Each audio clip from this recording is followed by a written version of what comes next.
এক সময় পেঁয়াজ কাটার বয়ে কখনো নিজে হাতে ডিম ভেজে খাইতাম না।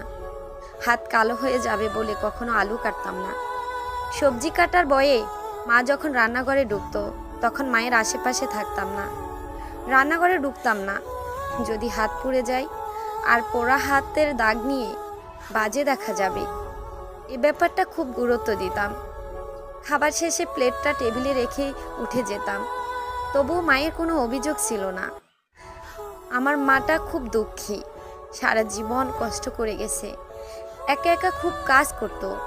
কখনো বলেনি আমার মেয়েটা কোনো কাজের না, বরং বলতো আমার মেয়েটা সারাদিন অনেক খাটাখাটনি করে, প্রয়োজন নেই তার কাজ করার।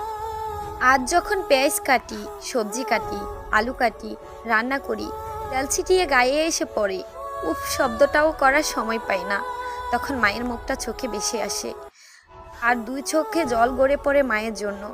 তখন খুব ইচ্ছে করে বলতে, আবার যদি মায়ের কাছে ফিরে যেতে পারতাম, তাকে কখনো কোনো কাজে করতে দিতাম না। আজ মায়ের কষ্টটা উপলব্ধি করি, সেও তো হয়তো তার মায়ের খুব আদরের মেয়ে ছিল। আবারও বলতে ইচ্ছে করে, তোমাকে বুকে জড়িয়ে, মা ভালোবাসি তোমায়, আই লাভ ইউ মা।